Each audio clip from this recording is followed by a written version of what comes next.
estimada doctora Alexia Romanelli. Buenas noches, doctora, bienvenida a este espacio, su espacio Activa tu Salud.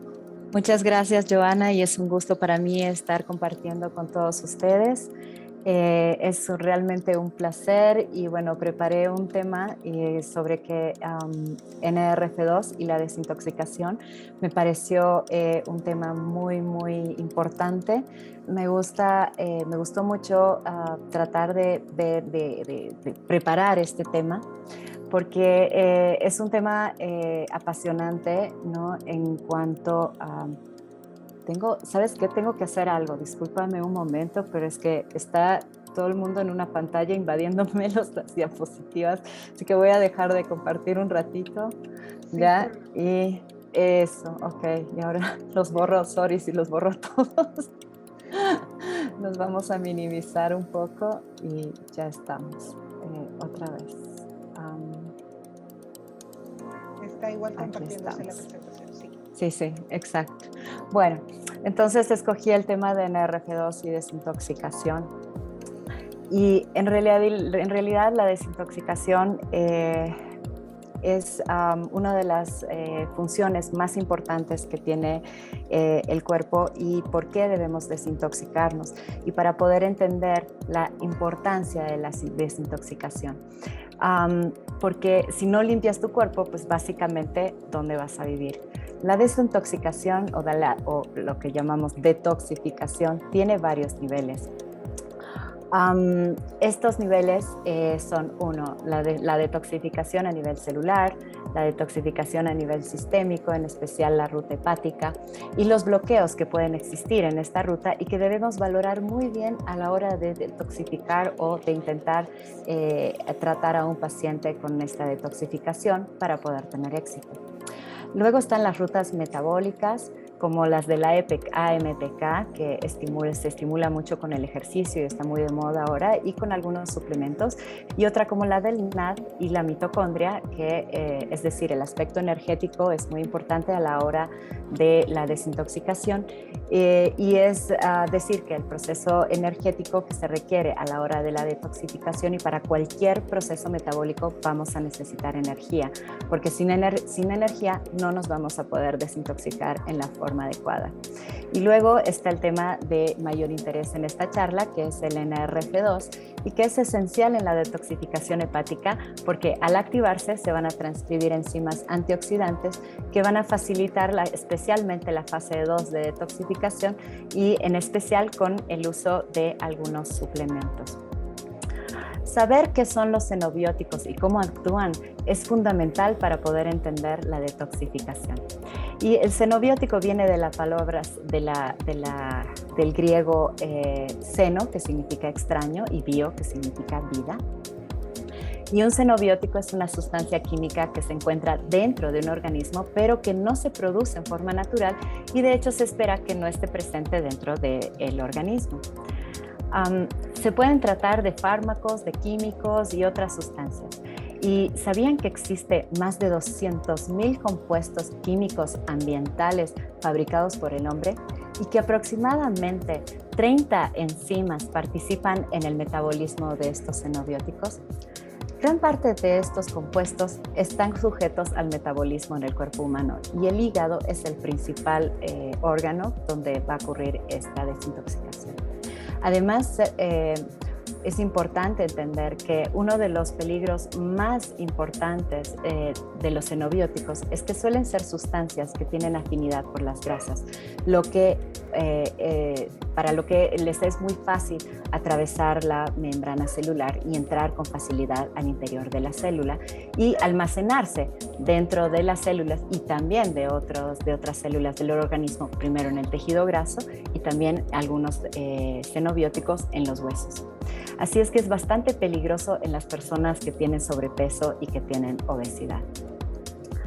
Estamos hablando de contaminantes ambientales, los industriales, toxinas naturales que pueden ser de origen animal, vegetal, hongos y bacterias, tóxicos del hogar y, por ejemplo, los tenemos en los productos de limpieza, también los contaminantes en los alimentos, los aditivos, que son los colorantes y los conservantes, los agentes protectores de las plantas como los plaguicidas y herbicidas, y los metales, en especial los metales pesados en la contaminación ambiental, por ejemplo, en el mar o en los ríos, y inclusive también los vamos a encontrar estos metales en cosméticos, en champús, en los tintes para el cabello, y también los vamos a ver en drogas o medicamentos.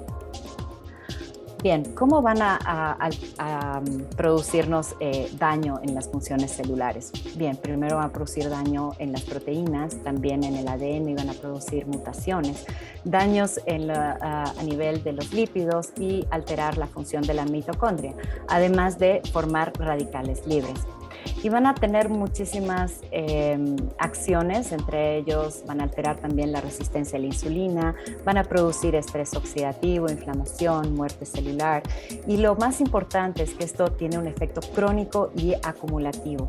Y casi todos de estos xenobióticos van a cruzar la placenta y van a alcanzar niveles farmacológicos en el feto por exposición materna. Bien. Algunos xenobióticos se los llama disruptores endocrinos. ¿Y sabes por qué? Porque estas son sustancias exógenas capaces de actuar como hormonas. Se mimetizan y confunden al organismo y se hacen pasar por hormonas. O sea, que van a engañar al cuerpo, y por tanto van a alterar funciones de nuestro organismo y van a producir varias enfermedades. Por ejemplo, pueden afectar el potencial reproductivo, van a causar una alteración en la función tiroidea, puede ser hipertiroidismo o hipotiroidismo. También pueden ocasionar malformaciones congénitas, están asociados al cáncer, por ejemplo, el cáncer de mama o el cáncer de próstata, y entre otros cánceres también. Va a tener relación con la presencia o que se desencadene el síndrome metabólico, obesidad, enfermedades cardiovasculares y muchas otras. Bien, ¿dónde se van a encontrar estos disruptores endocrinos? Tenemos una lista muy grande con decirles que se han detectado más de 1000 químicos con esta capacidad de alterar nuestras hormonas. Y vamos a encontrarlos en muchos productos de uso cotidiano. Por ejemplo, los llamados talatos, ¿no?, en los juguetes, perfumes y también cosméticos. Los parabenos en cosméticos también, y también en aditivos alimentarios. Los bisfenoles, ¿no?, siempre en medicina nombres complicados, pero bueno, estos se encuentran en las botellas y en los tuppers de plástico. Y también retardantes de llamas que vamos a encontrar en los productos electrónicos o también en los muebles. Y en realidad existe una lista muy larga, y la exposición es de todos los días. Inclusive hay estudios que han llegado a detectar estos químicos en el 95% de los participantes de estos estudios. ¿Sabías también que además estos disruptores endocrinos van a disminuir los niveles de glutatión, que es uno de los antioxidantes endógenos más importantes? Y así es que de esta manera va a existir un aumento del estrés oxidativo y la inflamación. Y si el glutatión está disminuido, tampoco va a poder regular la actividad de la telomerasa, que está relacionado con los temas de longevidad. Además, que el glutatión es muy difícil de obtener por vía oral porque no se va a absorber fácilmente, apenas un 2%. Entonces requerimos de la producción interna, o sea, que se active en el interior de nuestro cuerpo, y ahí es cuando se activa el NRF2. Al mismo tiempo, cuando se activa el NRF2, va a mejorar la función de la mitocondria, y tener mitocondrias sanas es fundamental para tener una buena desintoxicación o detoxificación. Bien, ¿qué hay de los metales pesados?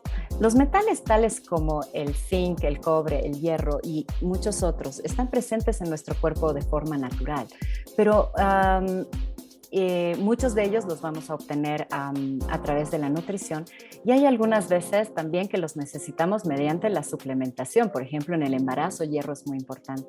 Sin embargo, siempre en pequeñas cantidades. Así que en pequeñas cantidades son indispensables para realizar muchas funciones dentro del organismo.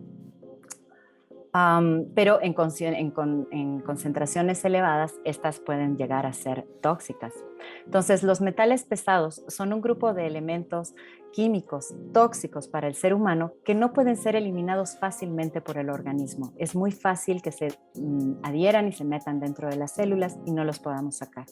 Además, favorece la formación de radicales libres en el organismo. Y como les dije, en el organismo los tenemos y los necesitamos en muy pequeñas cantidades, algunos de ellos, no todos, ¿no? Pero es importante que cuando los tenemos por demás, también todo en exceso es malo para la salud. Bien, la intoxicación por mercurio. Hay que tener cuidado en los enlatados de origen marino, en los suplementos de omega 3.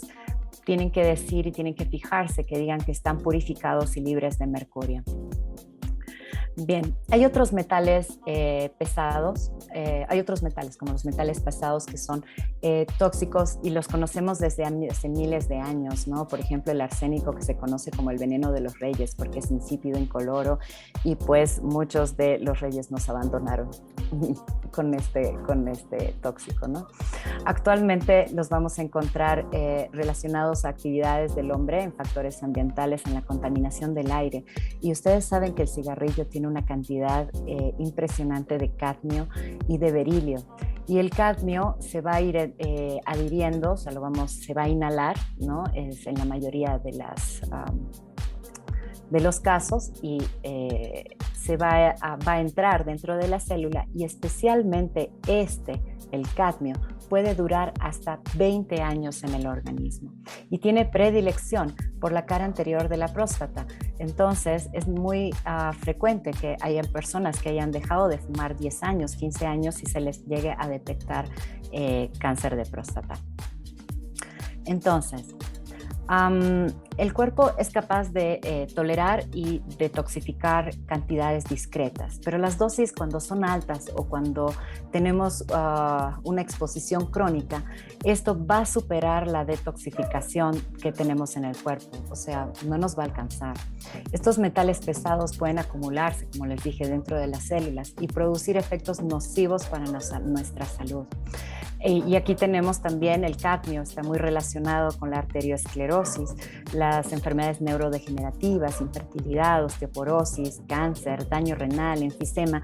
Y es que el cadmio es un inhibidor del NRF2 y muchos de los metales pesados que los vamos cargando son inhibidores de este NRF2. Es muy importante también saber que si se sospecha de una intoxicación crónica por metales, es imprescindible siempre acudir al médico, puesto que podemos activar el NRF2 y nos va a ayudar muchísimo, pero no va a solucionar el problema de raíz. Y bueno, entonces, hablando ya sobre lo que es la desintoxicación, ahora que conocemos un poco más de la intoxicación por los xenobióticos y los disruptores endocrinos, metales, vamos a ver cómo nos desintoxicamos. La desintoxicación es un proceso metabólico, médico, farmacológico, que implica la eliminación de elementos tóxicos del organismo, mediante el cual nuestro cuerpo va a recuperar el equilibrio, la homeostasis, después de haber consumido o haber sido expuesto a sustancias tóxicas, ya sea que haya sido en forma voluntaria o involuntaria. Normalmente la desintoxicación se lleva a cabo en el hígado, pero también participan los riñones, el intestino, la piel y también los pulmones. Pero no solamente, pero es importante saber que solamente cuando estos órganos están sanos se pueden eliminar eficazmente las toxinas. Bien. ¿Cómo vamos a desintoxicarnos? Bien, el hígado, como les dije, es el principal órgano implicado en la detoxificación del organismo y le siguen los riñones y el intestino. Independientemente si la persona se está desintoxicando de fármacos, alcohol o drogas u otros xenobióticos, el proceso de desintoxicación son bastante similares. Desafortunadamente, pienso que actualmente, debido a la dieta, al estilo de vida, las vías naturales de detoxificación de muchos de nosotros están bloqueados, y lo que esto va a resultar en la acumulación de los tóxicos y una variedad de síntomas que no son deseados. Es muy importante saber que por medio de pequeños cambios en nuestro estilo de vida, en la dieta y especialmente en la suplementación, podemos apoyar a estos órganos y optimizar el sistema de desintoxicación natural del organismo. La eliminación de los xenobióticos de las células es un proceso muy importante para prevenir la toxicidad de nuestras células, y básicamente se divide en 3 fases, como vamos a ver a continuación. Bien, tenemos, como les dije al principio, son 3 fases. Aquí estamos mostrando solo 2 porque la tercera es especial y la vamos a tocar en forma especial. En la fase 1 tenemos primero, en la primera fase va a predominar la activación e incluso la oxidación, donde hay moléculas que se hacen más reactivas y se involucra aquí a lo que llamamos las enzimas del citocromo P450, que lo que hace estas enzimas son degradar estas toxinas a compuestos intermedios. Estos metabolitos de fase 1 se van a ir modificando mediante diferentes procesos luego cuando pasamos a la fase 2. En esta fase 2 se van a activar varios procesos metabólicos, en especial la conjugación y varias enzimas del glutatión. Muchas asas, transferasa, reductasa, peroxidasa, y el NAD también es muy importante porque nos va a dar energía para esto. ¿Qué convierten? En esta fase 2 se van a convertir estos productos intermedios en compuestos que son compuestos lipofílicos, es decir, que tienen una afinidad por las grasas que están en fase 1, y se convierten en hidrofílicos, es decir, que tengan una afinidad por el agua en esta fase 2, con el fin de que vayan a hacerse mucho más solubles y vayan a facilitar la excreción. Entonces, científicamente hablando, es el inductor más importante de la fase 2 es el NRF2. Y NRF2, como sabemos, es un inductor también de la producción del glutatión. Y el glutatión y todas las asas van a hacer que se activen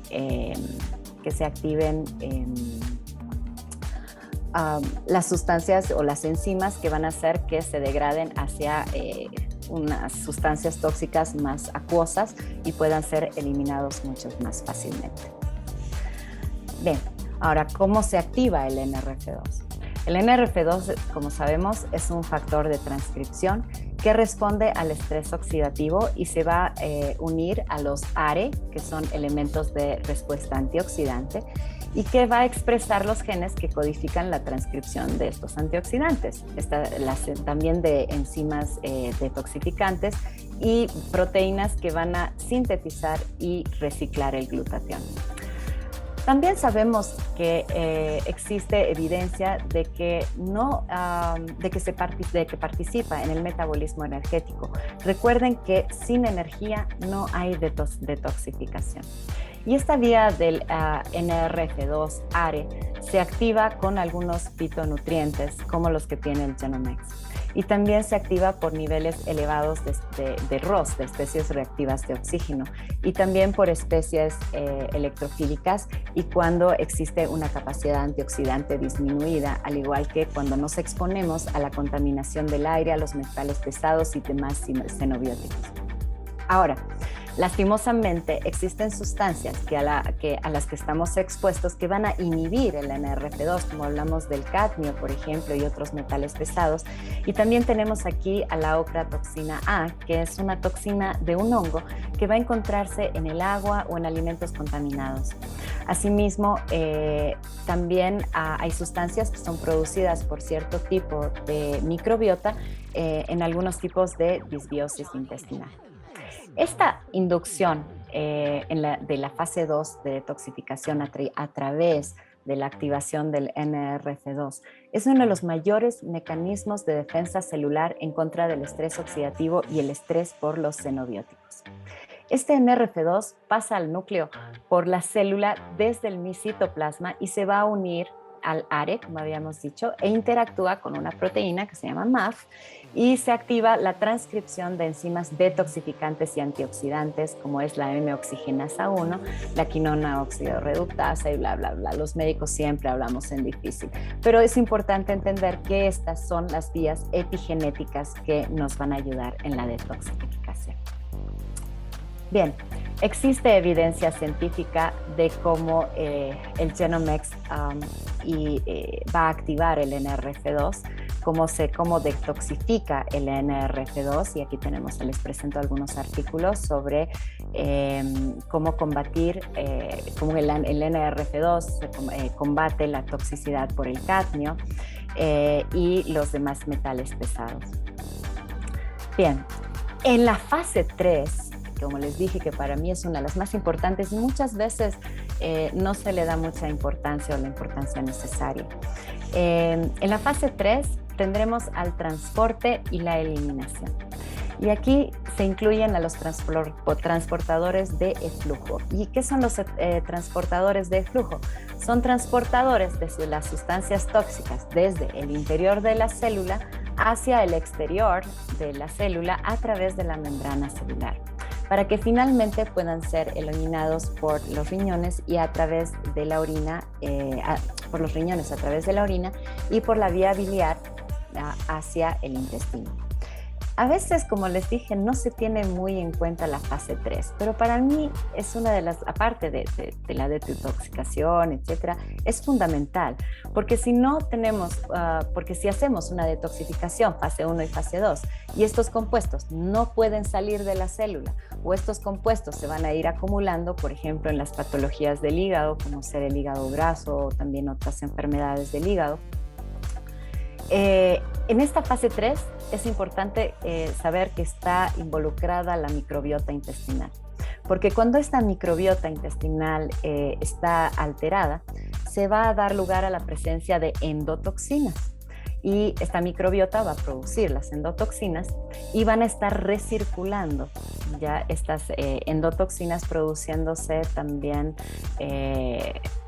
efectos indeseados, efectos adversos, ¿no? Como síntomas que uno se siente muy mal, ¿no? Y también uno piensa que se está desintoxicando, pero pues los síntomas realmente a veces te hacen querer dejar la detoxificación. Y es importante entonces esta fase, la de eliminación. También se puede deber a que el intestino se encuentra permeable o que va a haber y que al estar permeable va a hacer pasar toxinas, ¿no? Las toxinas que se acababan de liberar y que pasaron por la bilis, o sea, a través de la bilis hacia el intestino. Esta permeabilidad del intestino va a hacer que otra vez se vuelvan hacia el hígado, otra vez a través de la circulación entérica, y va a sobrecargar el hígado, ¿no? Bien, estas 3 fases deben estar siempre bien coordinadas y bien equilibradas, porque si tenemos una fase 1 muy activa o una fase 2 que lenta o no van al mismo ritmo, se van a liberar muchísimos radicales libres y sustancias tóxicas que llegaron de la fase 1. Inclusive se puede realizar algunas pruebas genéticas, ¿no? Para ver si el paciente tiene, ¿cómo se llama? Una fase más activa, más rápida que la fase 2, o si tiene una fase 2 que está afectada, ¿no? Es más lenta, y entonces podríamos cambiar ciertas estrategias a la hora de poder detoxificar el organismo, y porque a estas personas se las conoce como detoxificadores patológicos. Cuando en la fase 2 está lenta, ¿no? Puede deberse a exceso de estrógenos, no se olviden que los disruptores endocrinos de los que hablamos hace un tiempo puede producir hiperestrogenismo, o sea, mayor acumulación o mayor producción de estrógenos. También por algunos medicamentos, por el alcohol y las toxinas, como les dije, de una microbiota enferma, ¿no? Y a través de también de una patología que es muy común, que es la obstrucción de las vías biliares. Cuando las vías biliares están obstruidas, tampoco es que se va a poder detoxificar y hace que las toxinas vuelvan a la circulación y así tenemos un círculo vicioso con recirculación de toxinas. Bien. Es importante cuidar la microbiota, ¿no? Porque la inflamación intestinal y el intestino permeable va a dificultar la fase 3.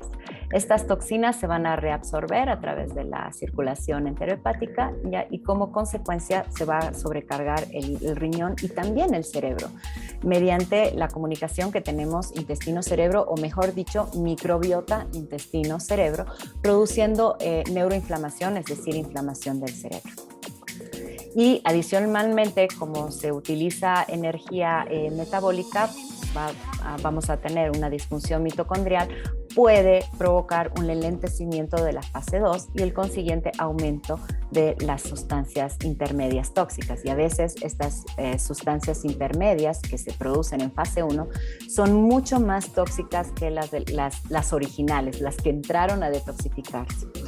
Entonces, es muy importante el funcionamiento adecuado del hígado y de sus fases de detoxificación, esenciales para mantener una buena salud y para evitar la aparición de enfermedades como consecuencia de la acumulación de procesos tóxicos.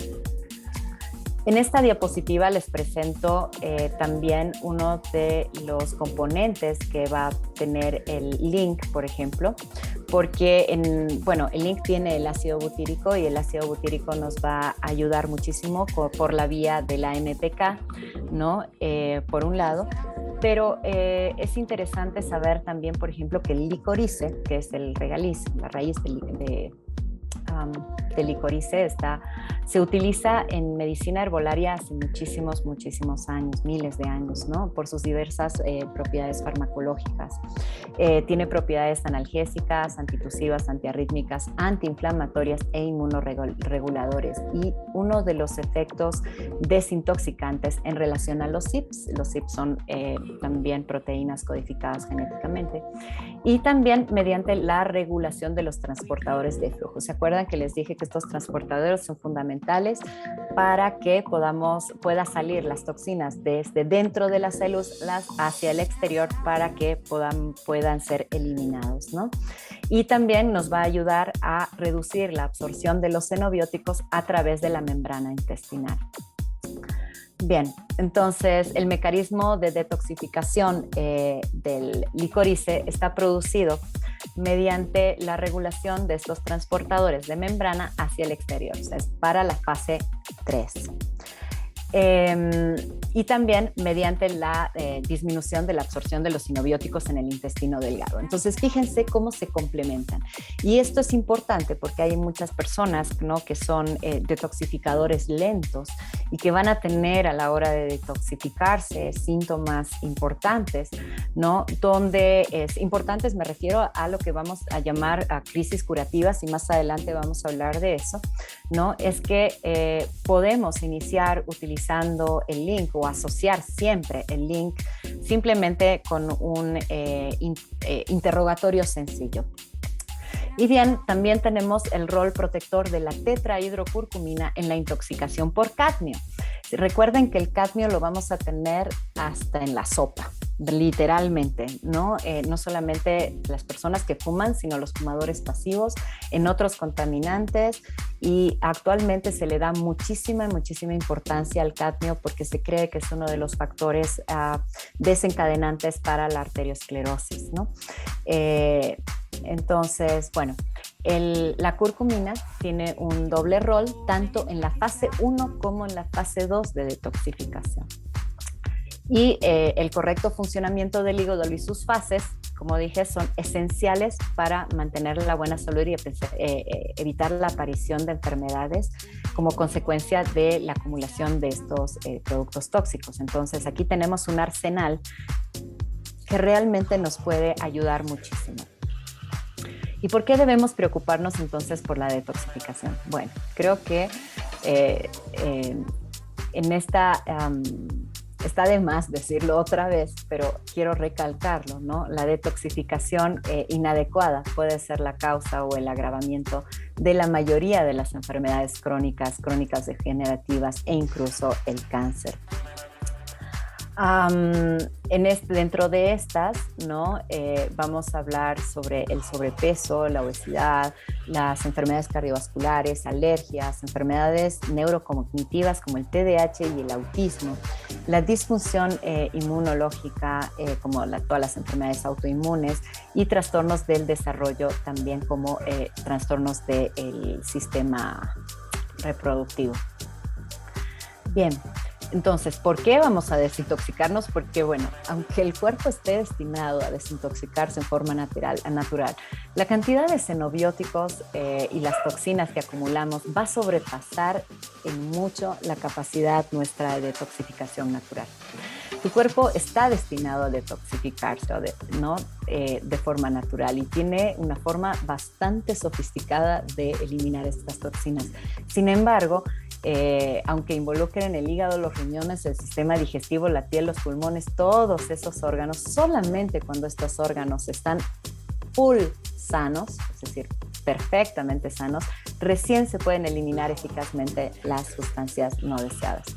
Entonces, desafortunadamente en estos días, debido a la dieta, mal sueño, estilo de vida, las vías naturales de detoxificación de muchos de nosotros están bloqueados y lo que va a resultar en la acumulación de los tóxicos y una variedad de estos síntomas que no deseamos. Pero a través de pequeños cambios que podemos hacer en el estilo de vida, la ingesta nutricional y especialmente suplementación adecuada nos puede ayudar a apoyar estos órganos responsables de la detoxificación y también así optimizar la detoxificación del organismo. Bien, ¿y por qué? Bueno, entonces, porque a pesar de que el cuerpo está bien equipado, ¿no es cierto?, para eliminar las toxinas, hay cosas que siempre podemos hacer para mejorar el sistema de detoxificación del organismo. Y entonces llegamos a las crisis curativas. ¿Qué son las crisis curativas? La crisis curativa es una reacción natural del organismo al desintoxicarse y se presenta como debilidad y o desmejoría transitoria. Le tomó a tu cuerpo llegar a donde estás, a tu estado actual de salud, años. Y es natural pasar por un proceso de de sentirse un poco mal para recuperar la salud, ¿no? Entonces, estos pueden ser dolor de cabeza, erupciones en la piel, pueden ser inflamación intestinal, o sea, los gases, ¿no? Diarrea, estreñimiento, mal aliento, sabor metálico, náuseas, ansiedad, reflujo, la boca seca, cansancio, debilidad y muchos más que se les puedan ocurrir.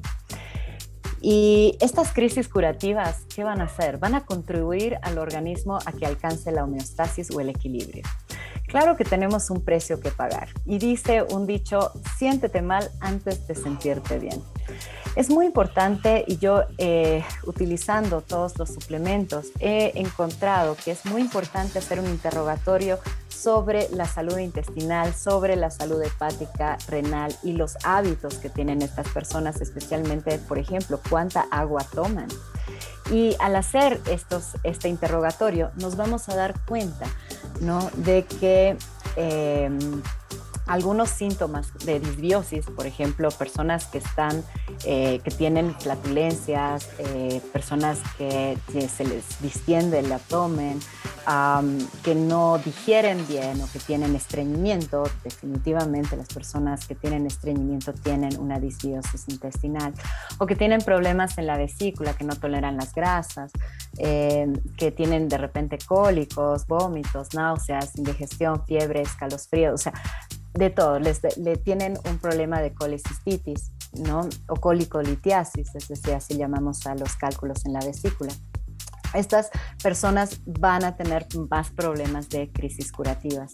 Y también las personas que no toman agua. Hay personas que parecen como que el agua no va en sus vidas y entonces no dejan de tomar, o sea, no toman la cantidad de agua y entonces los procesos de eliminación de los tóxicos no son buenos. Entonces, simplemente con saber esto, primero, antes de darle un activador en RF2 que va probablemente a hacerles recircular muchas toxinas, lo que podemos hacer es mejorar esta disbiosis intestinal, mejorar los problemas en la vesícula, darles muchísima más agua para que tomen y obviamente complementar con una dieta sana. ¿Y por qué se presentan estas crisis curativas? ¿Por qué? Porque la persona que no disponga de una buena salud hepática, inclusive el sistema biliar, renal y también intestinal, puede tener síntomas propios de estas crisis curativas. Entonces, yo me imagino que ante este escenario, ¿no? Se me ocurre la frase, ¿no? Que muchas veces hemos escuchado, y sentarme frente ahí al Genomex y decirle, ok, no eres tú, soy yo, ¿no? Entonces, ¿por qué? Porque muchas personas piensan que esas pastillas o estas cápsulas le están haciendo mal. Definitivamente no. No es el Genomex, no es la suplementación, sino que es uno que está realmente enfermo e intoxicado. Bien, y una de las cosas que tienes que hacer es que ver que si los síntomas de desintoxicación te sobrepasan, los síntomas de las crisis curativas o crisis de sanación te sobrepasan, primero tienes que verificar la hormesis. Hay algunos pacientes que, por ejemplo, sienten que no les está haciendo mucho efecto y empiezan a tomar más cantidad de estos suplementos que van a apoyar la detoxificación, y lo único que hacen es desequilibrar a estos suplementos, ¿no? Tenemos que verificar la hormesis. La hormesis es una relación dosis dependiente de estos estresores, donde lo ideal es tener una curva donde suba, mantenga un poquito y luego baje, y luego haya un periodo donde no se active, ¿no? Entonces, esta hormesis es muy importante, especialmente para el NRF2. También tenemos que resolver los bloqueos de excreción, como ser el intestino, apoyar, quién sabe, con Link, vesícula, tomar muchísima agua, como dije, ayudar con nutrientes, las dietas y los suplementos para cada fase, por ejemplo, el ácido butírico. Y también nos ayuda mucho, aquí hay un secreto, es el complejo B. El complejo B es importante en ambas fases, ¿no? Hablo del complejo porque hay varias vitaminas como la B1 o la B5 van más para la fase 1, las otras para la fase 2, entonces tomando un complejo B atacamos y vamos a mejorar las dos fases. Hidratarse muchísimo, espaciar las dosis, o sea, si sabemos que es una persona que sospechamos de una fase 2 lenta, pues no le vamos a dar todos los días, empezaremos para que vaya detoxificándose despacio, ¿no? Y el ejercicio físico. El ejercicio físico nos ayuda muchísimo a desintoxicar. Y bueno, ¿qué más decirles? Muchas gracias, Agnes.